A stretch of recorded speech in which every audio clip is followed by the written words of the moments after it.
Sioned Evans, o fyd cerdd i helpu'r digartref. Os fuwch chi'n gwylio rhaglenni Jonathan ar S4C yn ystod misoedd y Gwanwyn, efallai chi sylwi ar y band oedd yn cyfeilio yn ystod y rhaglen.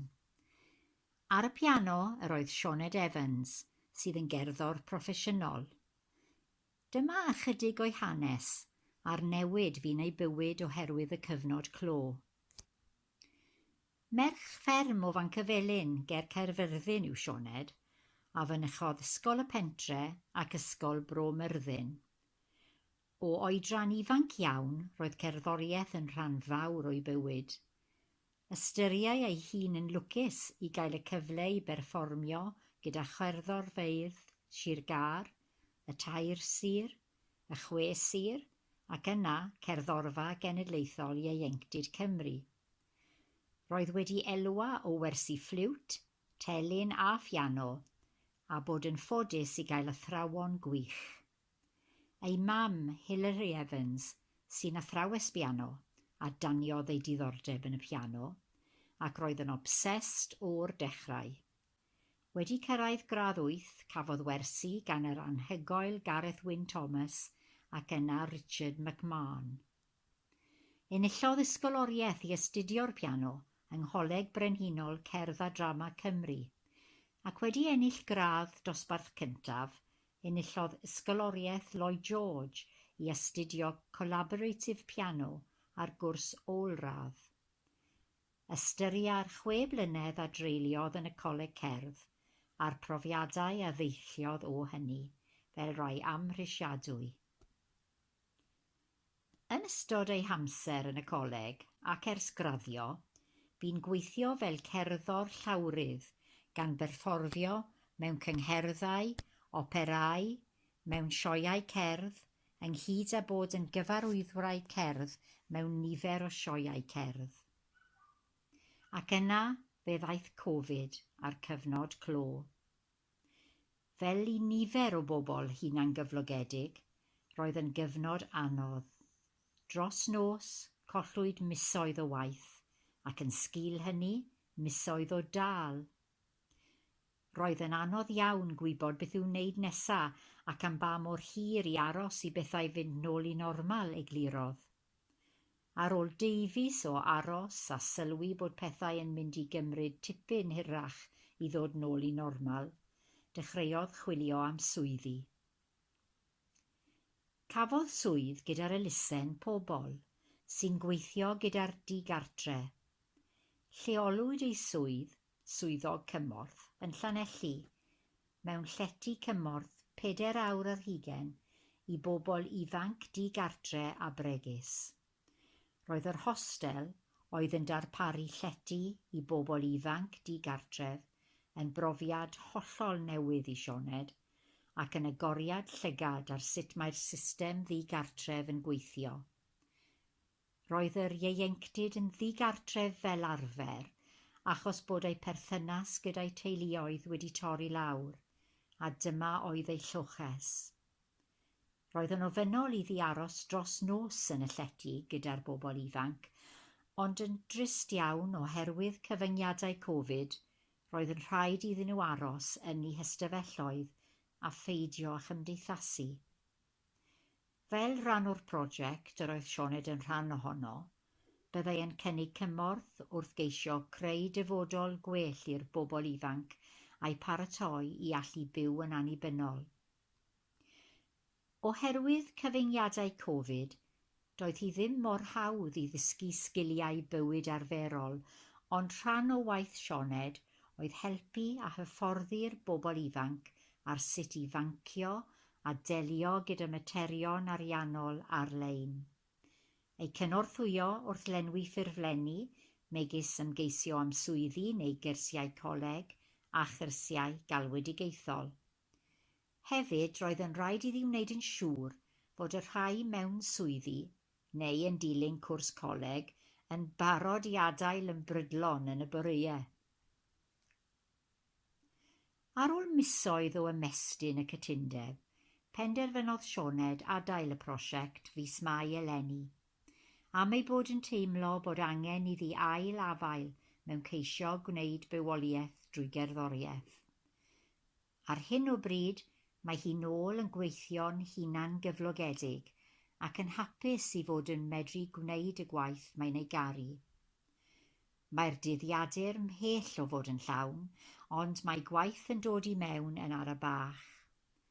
Mae hi hefyd newydd hyfforddi fel hyfforddwraig stand-up paddleboarding ac yn gobeithio bod yn brysur dros yr haf ac yn gweddio am dywydd braf.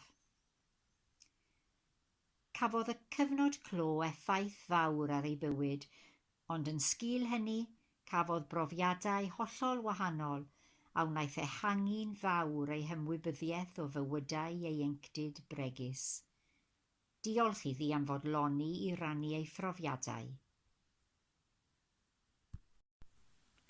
Sioned Evans, o fyd cerdd i helpu'r digartref. Os fuwch chi'n gwylio rhaglenni Jonathan ar S4C yn ystod misoedd y Gwanwyn, efallai chi sylwi ar y band oedd yn cyfeilio yn ystod y rhaglen. Ar y piano yr oedd Sioned Evans, sydd yn gerddor proffesiynol. Dyma ychydig o'i hanes a'r newid fu'n ei bywyd oherwydd y cyfnod clo. Merch fferm o Fancyfelin ger Caerfyrddin yw Sioned, a fynychodd ysgol y pentre ac ysgol Bro Myrddin. O oedran ifanc iawn, roedd cerddoriaeth yn rhan fawr o'i bywyd.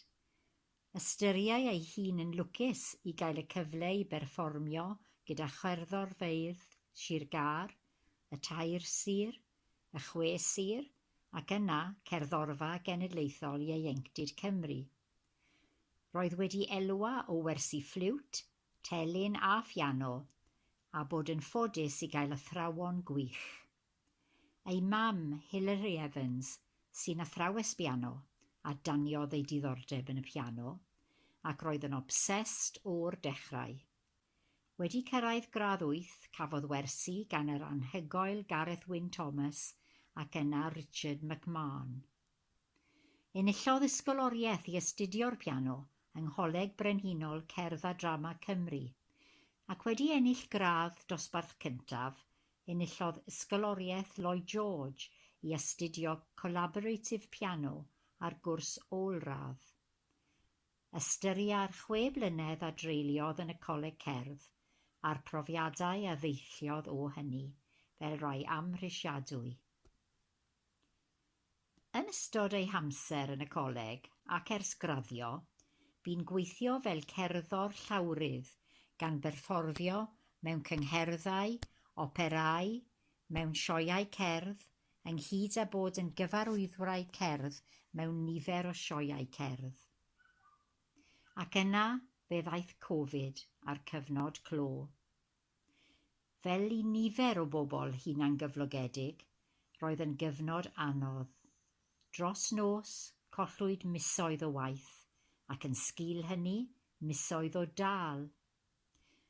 Roedd yn anodd iawn gwybod beth i'w wneud nesaf ac am ba mor hir i aros i bethau fynd nôl i normal eglurodd.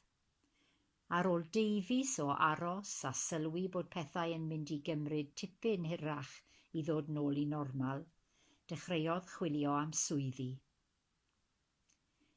Cafodd swydd gyda'r elusen pobl sy'n gweithio gyda'r digartref.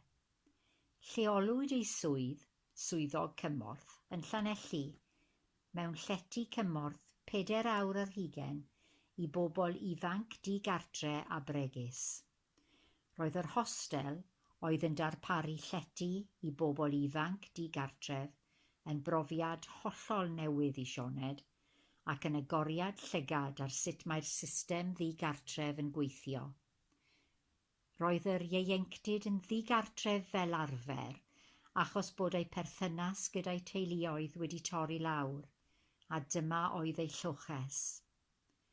Roedd yn ofynnol iddi aros dros nos yn y llety gyda'r bobl ifanc, ond yn drist iawn oherwydd cyfyngiadau Covid, roedd yn rhaid iddyn nhw aros yn eu hystafelloedd a pheidio â chymdeithasu. Fel rhan o'r prosiect yr oedd Sioned yn rhan ohono, byddai yn cynnig cymorth wrth geisio creu dyfodol gwell i'r bobl ifanc a'i paratoi i allu byw yn annibynnol. Oherwydd cyfyngiadau Covid, doedd hi ddim mor hawdd i ddysgu sgiliau bywyd arferol, ond rhan o waith Sioned oedd helpu a hyfforddi'r bobl ifanc ar sut i fancio a delio gyda materion ariannol ar-lein. Ei cynorthwyo wrth lenwi ffurflenni, megis ymgeisio am swyddi neu gyrsiau coleg a chyrsiau galwedigaethol. Hefyd, roedd yn rhaid iddi wneud yn siŵr fod y rhai mewn swyddi neu yn dilyn cwrs coleg yn barod i adael yn brydlon yn y boreau. Ar ôl misoedd o ymestyn y cytundeb, penderfynodd Sioned adael y prosiect fis Mai eleni, am ei bod yn teimlo bod angen iddi ail-afael mewn ceisio gwneud bywoliaeth drwy gerddoriaeth. Ar hyn o bryd, mae hi nôl yn gweithio'n hunan gyflogedig ac yn hapus i fod yn medru gwneud y gwaith mae'n ei garu. Mae'r dyddiadur mhell o fod yn llawn, ond mae gwaith yn dod i mewn yn ar y bach. Mae hi hefyd newydd hyfforddi fel hyfforddwraig stand-up paddleboarding ac yn gobeithio bod yn brysur dros yr haf ac yn gweddio am dywydd braf. Cafodd y cyfnod clo effaith fawr ar ei bywyd, ond yn sgil hynny, cafodd brofiadau hollol wahanol a wnaeth ehangu'n fawr ei hymwybyddiaeth o fywydau ieuenctid bregus. Diolch iddi am fodloni i rannu ei phrofiadau.